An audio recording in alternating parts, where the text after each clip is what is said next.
want you to remember the last thing that you did that you found fun. The last thing that you made that you were actually proud of. So, whatever that thing was, like what was it? First of all, just name it. Just pretend I'm right in front of you and just say it at the camera, right?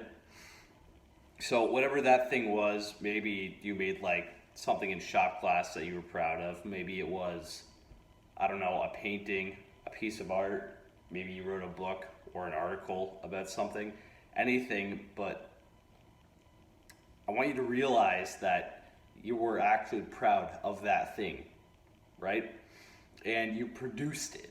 You generated something, and that's a unique gift that we have as humans, where we can almost generate something out of nothing just through the power of our minds and our bodies, right?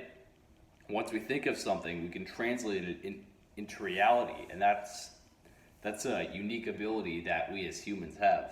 So we're very unique creatures in that aspect.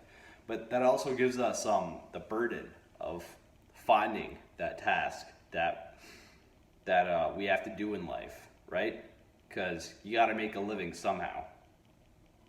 So in this video, I'm going to show you how to find that specific task, your life's task, or your purpose, or whatever you want to call it, and how to make a living off of it, basically.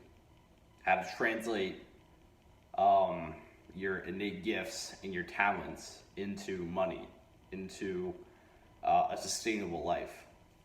So finding your purpose and incorporating that task into you making a living, it's a very potent recipe for success. It's very worthwhile if you want to achieve a high level of performance in whatever you're doing. So to do that, you have to respect your purpose above all, even if you don't know it yet. Right? Because let's say my purpose, let's say my talent or whatever is acting per se, right? Actors make a lot of money, but not all actors make a lot of money. The best actors make a lot of money. So if my purpose, if my inborn reason to be here is acting, then I should go all the way with that. I should commit to it, and if I choose to do so, then I should go all the way to the top with it. Not just because it's going to make a lot of money, but because it's something I want to actually do with myself. And finding stuff that we're passionate about, finding stuff that really speaks to us, it's very tough in this time and place, because so many people don't have that opportunity. They never even ask themselves that. So I'd say good on you if you're already thinking about, well, what's my purpose here, instead of just, well, how am I going to make a living today? So yeah, where was I? You must respect your purpose above all, even if you don't know it yet. So it's your responsibility to always leave your options open, always be searching for that task that really speaks to you, right? Because if let's say right after I finish high school, I go to college or university for 4 years. I pay the course tuition, I'm in student loan debt, I'm still in school for 4 years, and I can't really get out because then my parents will get mad at me, and then I'll have a whole bunch of debt, and I won't know anything, and I won't have any certifications, and I won't have anywhere to live, and all that stuff. So what's probably better is, especially if you're very young like I am, is to just keep your options open in favor of knowing that you're going to find that task eventually if you haven't already.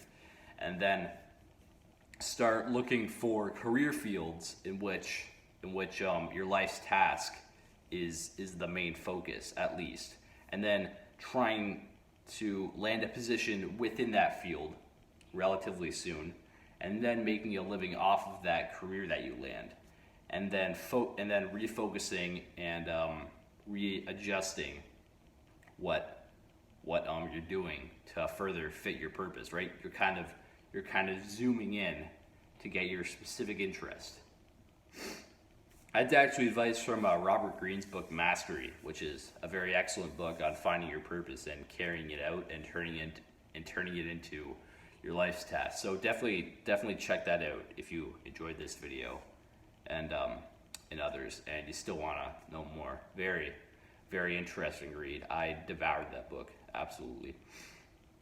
So another thing that Mr. Robert Greene talks about mastery is that we lose our inner sense of purpose and calling that we've always had as children through societal conditioning and basically pressures to conform to the structures of our society. And we especially see that in modern society. I know I complain about modern Western society all the time, but this is another fault of the system.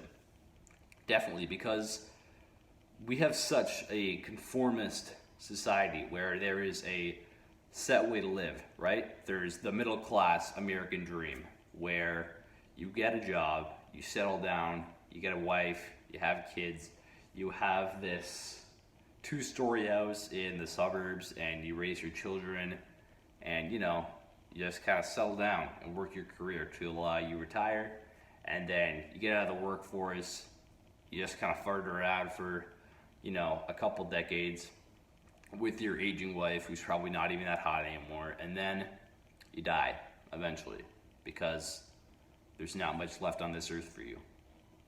That's kind of the accepted contemporary American narrative, where it's a comfortable life. You're not starving like your immigrant grandparents were. You're not poor. You're not down and out, but you're definitely not really pursuing anything greater than yourself, right? Other than just a fancier car or a better lawn, just trying to keep up with the Joneses is what they call it. So yeah, like I was saying, as we age, as we turn into older children and then teenagers and then adults, we eventually somewhere along the way there, we lose our inner sense of purpose. We lose touch with ourselves. We lose that inner sense of purpose that we used to have. We lose that self-intimacy that we had, where we knew exactly what we liked to do, right? We lose our primal sense of calling towards certain topics or subjects, right? You see kids going around and they're reading these little science books, and they're always talking about dinosaurs, or they're talking about, trains, especially just like little boys. They're so fascinated with, these trucks or these mechanical things, or they're interested in, volcanoes or stuff like that. I was like that as a kid. Everyone I know was like that as a kid, but they're not like that anymore. And it's like, well, why? Basically, like I've already said, it's because of societal conditioning. That is the number one thing.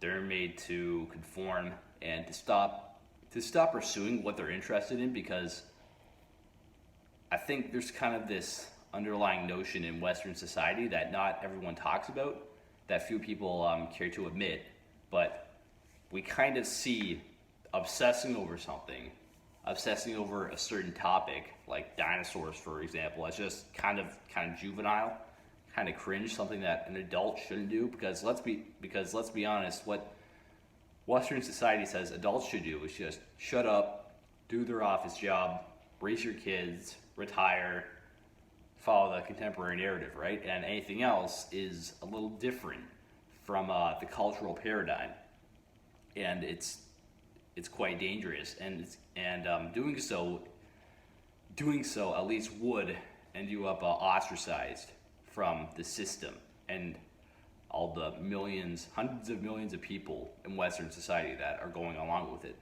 But enough complaining about that. Back to finding your purpose. So after we've lost that inner flame as children, we kind of have to reclaim our purpose, right?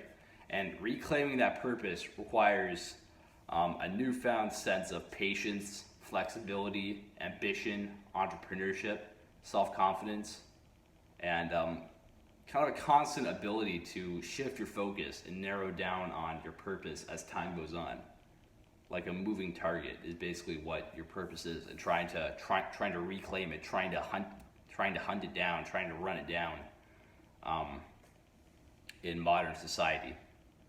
So yeah, let's go through let's go through those traits again. So we need patience, because you obviously have to wait and kind of fail at certain things and test different things out and try all these different things out to see if they still fit with your purpose in order to find your life's task, obviously. So patience, and then flexibility. So the flexibility to admit that something isn't your life's task, and the flexibility to look for more things, and the flexibility to come up with new ideas of what you could be doing. Ambition, obviously. Ambition to not just stay where you are in your current state of mediocrity and just not really knowing what you're doing. So definitely ambition is needed to especially achieve financial independence, or at least financial stability, by doing what you love. Which, I mean, that's a very idealistic vision, but I'll explain later of how it's actually achievable. So you also need entrepreneurship. So what's entrepreneurship? Well, entrepreneurship is basically, risk taking, social skills, people skills, kind of being able to make a deal, knowing how to invest in certain things and what to invest in. All those things that go along with, this young person who's going to be starting their own business. That's kind of like the colloquial definition of an entrepreneur. So definitely entrepreneurship, especially to, like I was saying, again, achieve financial independence and find a field that really suits you. So self-confidence. Now, self-confidence is super important. It's a very basic thing. I hope to talk about it a little bit more on this channel, but you're definitely going to need self-confidence if you're going to want to find your purpose, because no one else is doing it. You have to be a little pragmatic, a little independent, and that requires self-confidence to go off on yourself and pursue your own agenda instead of just live for others, right? So again, you definitely have to shift your focus and narrow down on your life task as time goes on. So going back to, the acting example, shifting your focus in acting looks like, well, I'm not really sure how the acting world works, but maybe you're shifting your focus from acting in comedies to acting in horror movies, or to acting in dramas, or you're shifting your skill focus to kind of get better at acting by becoming more well-rounded in the different areas of acting. So maybe if I'm trying to build my acting skills, I'm working on facial expressions for like 1 month, and then I'm working on dialogue building for another month. I'm taking all these impromptu classes, or whatever they call them, these improvisation classes, where basically you have to act like in front of a group of people, and you're given like this little slip of paper that gives you this scenario, and then you have to like act it out or something, stuff like that. Maybe I'm doing choreography for another month, and I'm just kind of trying to get good at all these different areas, right? I'm trying to achieve that level of mastery. So yeah, that's definitely essential. And maybe continuing with that acting example, maybe I'm shifting my focus from acting in movies to acting in the theater, or other stuff like that. So more advice on finding your purpose is that you should never do it for money, right? Another mastery concept: never ever do it for money, because simply just getting money is never going to be your purpose. Let's be honest, that's way too shallow. That is way too fleeting. Money is nothing. Money is just a physical representation of payment. It's just like a middleman between you and a product, right? Because the only real currency, let's be honest, is dopamine. I think Luke Belmar talks about that quite a bit. He's this financial content creator guy, very very rich, very famous, but he says that the only currency is dopamine. The I think they call it the happy hormone. So basically, the only currency, the only thing that people are interested in receiving is gratification, is feeling good, is some kind of dopamine hit, right? So yeah, that's basically what it is. That's why you should never do it for money, because if society crashes, then money means nothing. And if your only purpose is money, then your purpose is only as good as, well, the mint is only as good as the value of the dollar is. And that can crash in like a weekend, right? We could have another stock market crash, and then your entire life's work could mean nothing. So your purpose obviously has to go deeper than money. Also, don't pursue it for glory, for recognition, because that'll go away once your reputation takes a hit, which it will, obviously. Nobody has a perfect career.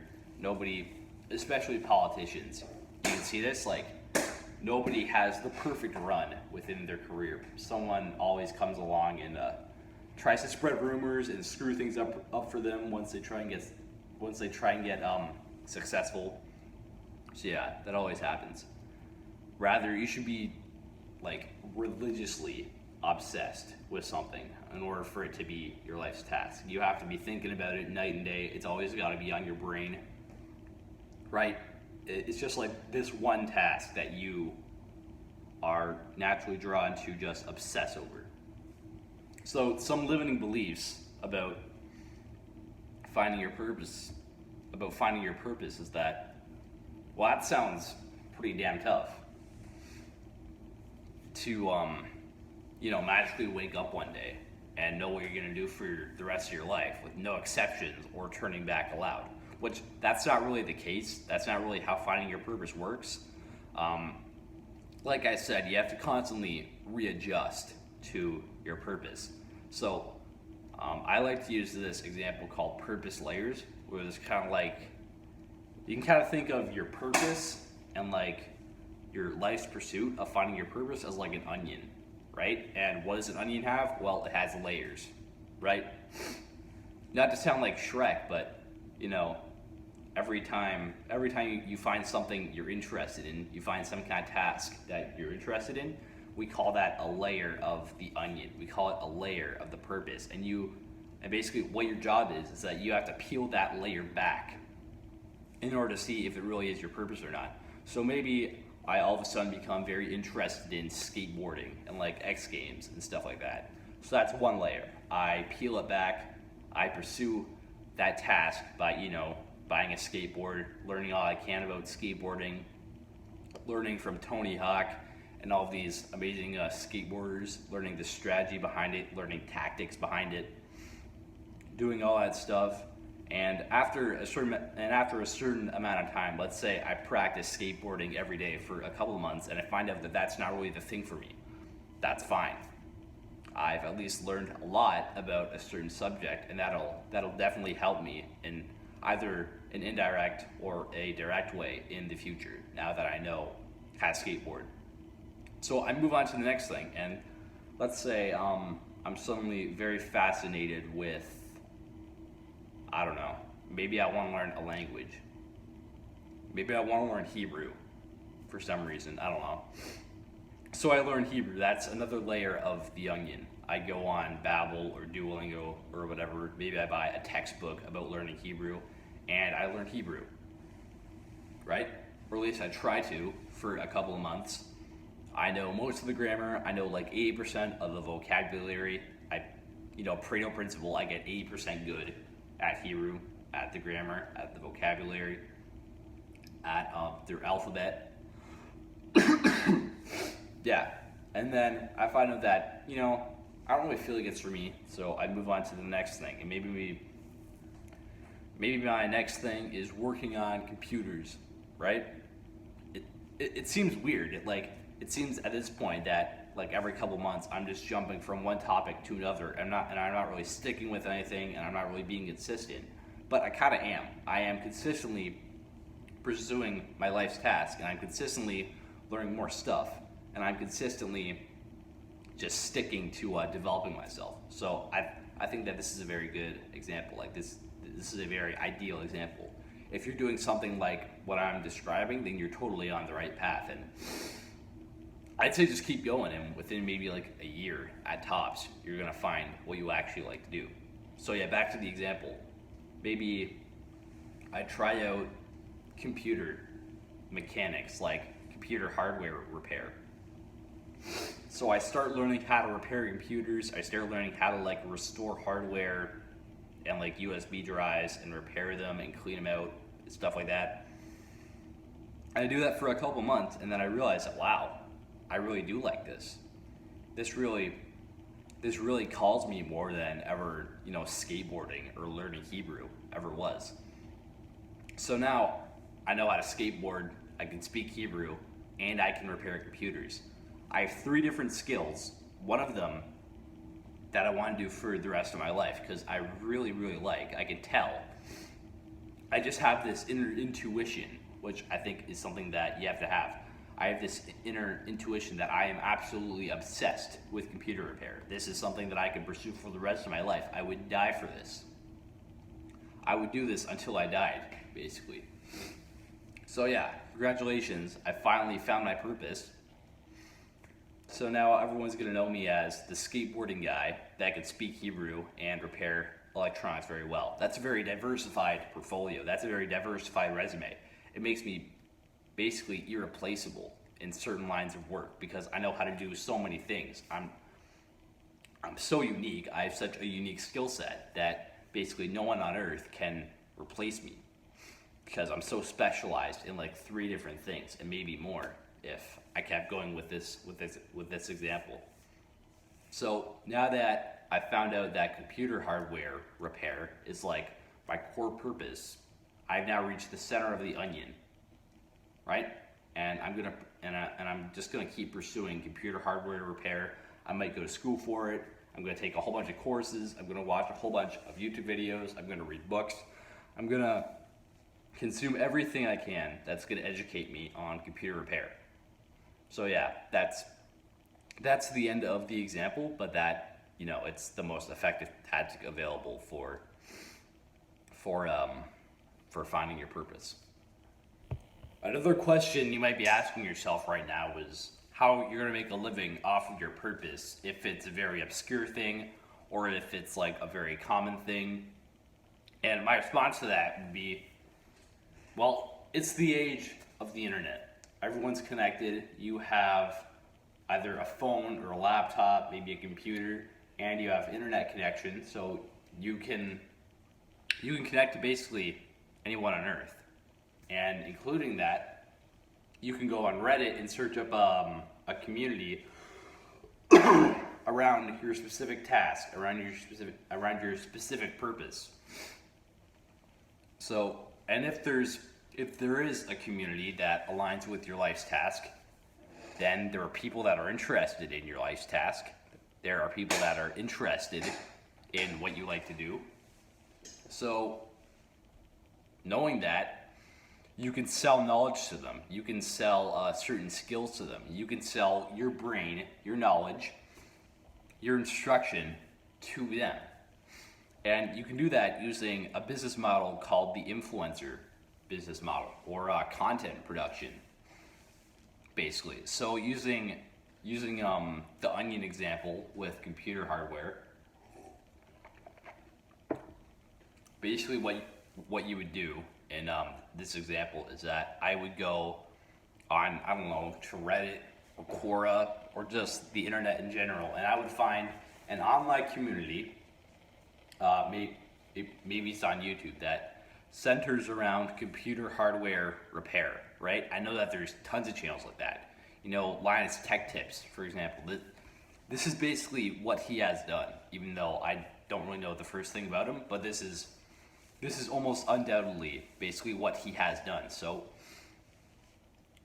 what he did, I bet, was that he, since he was so interested in computer hardware and maintenance and repair and stuff like that, he went and found an online community that's centered around hardware repair. So he basically started producing content within that niche community, for that niche audience that was so interested in computer hardware maintenance and repair and stuff like that. And he just started pumping out more and more content. He already knew quite a bit about computer hardware, so he basically just started uploading his knowledge to the internet. So he kept pumping out content, he gained an audience, and then once you gain an audience, you can sell them something. You can sell them a course, some kind of product. So like a course or coaching, or even like a private online community that they have to pay to get into. That's probably the biggest moneymaker out of them all, is getting this private like Discord server that people got to pay to join. Kind of like what Andrew Tate does, right? Like the War Room or whatever he calls it, where you have to like pay to get in, and he has like 1,000 guys in there. It's pretty crazy, but like a lot of people do that for their specific niche, and they make like bank, like millions per year. So yeah, that's kind of the new meta of making money on the internet, is the influencer business model, because you can do what you love, you can follow your purpose, you can attract people that have the same interest as you, and then you can sell them something, right? So you have all your needs taken care of, right? Think of like Maslow's hierarchy of needs. You have your own community, you have your own income, so you can buy all the needs and the wants that your heart desires, and yeah, you basically have a living and you have a community, and like there's just so many upsides to this business model. Like it's no wonder that so many people, including me, are pursuing it and are spreading the awareness of it, because this is basically just the way of the future. So if there isn't a community on the internet, if there doesn't seem to be an online community that centers around your purpose, either look harder for your specific niche and for people who are interested in it, or kind of zoom out a bit and kind of look at like bigger communities in general. So let's say if I found that my passion is Native American rug weaving or something, I really like to weave rugs in the style of, Native American artwork. So maybe like that's a very niche topic. That's a very specific topic. Not many people are interested in it, so there's probably not a super big online community that focuses around it. So maybe instead of looking for a community that specifically focuses on Native American rug weaving, I go to a subreddit that focuses on rug weaving, and I start uploading content within the rug weaving niche, right, for people who are interested. And then I just build off of that. Or maybe you have to zoom in a bit more and get a little bit more specific into your task, right? Maybe I think my purpose is computers, just like computers in general. Well, there's so many topics around computers. Like you could go into software, you could go into hardware, you could go into AI, you could go into programming, you could go into, like PC homebrewing, stuff like that. All that's crazy stuff, but you got to get a little more specific sometimes when you don't know exactly what you want to pursue. So yeah, you may have to work like a dog for quite some time in order to get your online influencer business off the ground. First you're gonna have to attract an audience. You're gonna have to get good at making content. Scripting, editing, talking in front of a camera, right? Knowing what your niche is. And then after that, once you've attracted an audience and actually, built an online presence for yourself, you're gonna have to work on a product to sell them, which will probably take like quite a bit of hard work, and you're gonna have to be giving actual value to your customers, so everyone's satisfied at the end of the day.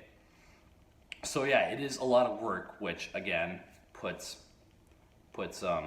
more emphasis on the necessity for really doing something that you love in this business model, and not just doing it because it'll get you money. Because let's be honest, if you're just doing it for the money, you're going to be less motivated to work. You're going to have a lower quality of work. You're just going to be living a lower quality of life and just pumping out worse content. So don't even bother like pursuing something that isn't, you know, coming from the heart, that isn't authentic to you and your desires. So one last thing that people might be asking is like, well, what if my purpose is just consuming something? Like what if I really like movies? What if my heart, what if my mind is always just focusing on, you know, analyzing movies or like watching them or like watching TV shows or like eating ice cream or something? Well, your challenge there is, well, first of all, your desire to watch movies or like eat ice cream or just like eat food isn't that unique. What is unique, what you could expand on, what you could build on, is producing something based off of that desire. So let's use like the movie example where I really like watching movies. I really think they're quite fascinating. Well, what I could do is I could turn that into a career by, I don't know, one example, becoming maybe a film director, learning how to make films, becoming the next Christopher Nolan or something. Or I could become a movie critic where I criticize movies and I watch them and I write articles about what I liked about them and what I didn't. Or yeah, I try and become like an actor or a producer or a screenwriter or like a camera operator for movies, or I become like a makeup artist for movies, or I become like one of the guys who operates like the lighting on plays or stuff like that. See, there's so many different careers that I could go into, even though all I know right now is that I just like watching movies. So there's so much opportunity out there for you, even if you think your purpose only involves just consuming something, which it obviously doesn't. Nobody's purpose involves just consuming something, just passively sitting around and just watching something. No, you have to be producing something. You have to be making something, you know, generating value, and then sharing that with your fellow man. That's the whole overarching principle around this. So yeah, nobody's going to recognize or pay you for just sitting around and watching, you know, like I said, movies all day.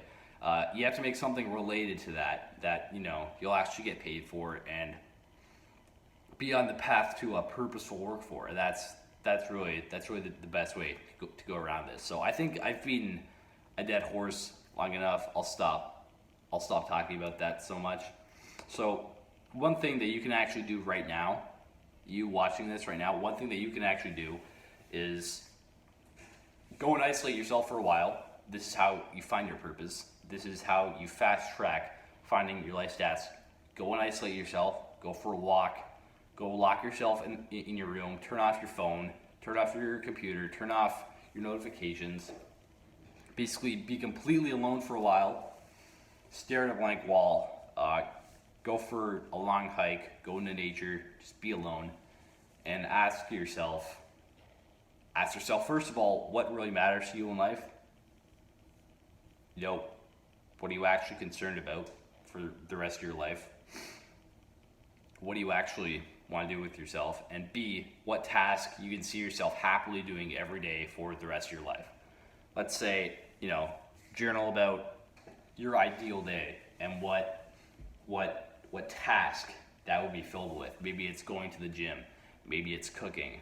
Maybe there's like one thing that you really like to do where you're producing something. So yeah, ask yourself those two questions. What really matters to you in life, and what task you can see yourself happily doing every day for the rest of your life, aka what your life's task is. And you'll just have to think about that for a long time. And once you come up with an answer to that question, what task you like to do, you gotta try out that task. And let's say you do try it out and you find that you don't enjoy it. Well, okay, that's fine. Just go back to the drawing board and ask yourself that question again. Ask yourself what else you like to do. And you know, sometimes you won't know what you like to do, and that's because you lack life experience and you just got to get out there more. And you can get out there more when you lack life experience. You can get out there more by basically just, while traveling, talking to other people, seeing what other people are doing, and asking yourself if that's something that you want to do. And if it is, then you can go ahead and try it out and see if if it aligns with your purpose. So yeah, that's how you get more exposure in order to find your life's task. You just gotta see what other people are doing. You can see what you did in your past that you like doing. Those are the two most effective strategies for really finding your life's task. Ask yourself what you like doing as a kid. Maybe it was like building big cathedrals with Legos, or it was painting pictures, or it was just running around outside, stuff like that. Those are very effective tactics to find your purpose, because once you know what you like doing as a kid, you can kind of find like a theme between that and what you like doing now. And whatever they have in common, whatever they involve, that whatever common things that they involve could very well be part of your life's task. So for example, if I really liked painting pictures as a kid, and let's say if I still do that now, if I still like paint landscape portraits, I still like doing art now, then maybe painting is my purpose, right? And that's, if you do find yourself in that kind of situation, then you should really just double down on that. You should really just try and find if that really is the task for you. So that's kind of the burden that you have. But if you have the faith and the willpower to carry it out, and the discipline to make a career out of it, then basically the world is yours. You can basically do whatever you want. You have complete creative freedom once you achieve financial independence by uploading all this different content online for an involved audience, and you'll be super fulfilled, right? Because you have all these people who look up to you for advice. It's like you're a leader now. So that's great. Yeah. So go do those two things. Go isolate yourself and ask yourself those two questions: what really matters to you, and what task you can do for the rest of your life and be happy. So that's pretty much it for this video. Go ahead and like and subscribe. Go watch my other videos on your personal life vision right now. Once you've actually found out what your purpose is, I'm going to upload another video, maybe tomorrow, maybe today, maybe the day after tomorrow, about basically how to find your life's vision once you find your purpose. That's a completely different topic, but I'll talk about it in that video. So either right after this one or after you've actually kind of got a sense of what your purpose is, go ahead and watch that video. So yeah, I'll stop talking. Have a good day. See you later.